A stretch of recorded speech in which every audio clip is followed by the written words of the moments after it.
Hello everyone. ఎవరైనా customer మన స్టోర్కి ఏదైనా ప్రోడక్ట్ పర్చేస్ చేయడానికి వస్తే మనం ది బెస్ట్ ప్రోడక్ట్ సజెస్ట్ చేయడంతో పాటు అది హోల్సేల్ ప్రైస్లో ఇవ్వడం జరుగుతుంది. Branded LED TVs,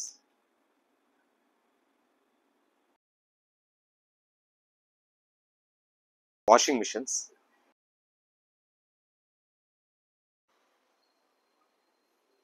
fridges, ACs, ఇవన్నీ కూడా మీకు హోల్సేల్ ప్రైస్లో ఇవ్వడంతో పాటు సేమ్ డే డెలివరీ కూడా ఇవ్వడం జరుగుతుంది. అండ్ అలాగే మన దగ్గర తీసుకెళ్ళిన ఏదైనా ప్రోడక్ట్ మీకు ఇంటికి వెళ్ళాక any doubts or questions raise అవుతే జస్ట్ హెసిటేట్ చేయకుండా స్క్రీన్ మీద ఉన్న మా నంబర్కి కాల్ చేయండి. మేము కానీ మా సర్వీస్ టీమ్ కానీ మీకున్న డౌట్స్ని క్లారిఫై చేస్తాం. అండ్ అలాగే ఇన్ ఫ్యూచర్లో మీకు మా దగ్గర తీసుకెళ్ళిన ఏదైనా ప్రోడక్ట్ సర్వీస్ రిలేటెడ్ ఏమైనా ఇష్యూస్ వస్తే just me bill copy and address మా నంబర్కి వాట్సాప్ చేయండి. అండ్ మేమే కంపెనీ వాళ్ళు కాంటాక్ట్ చేసి మీ ప్రాబ్లమ్ సాల్వ్ చేసుకుంటాం. For best service visit Hanumasai electronics wholesale store.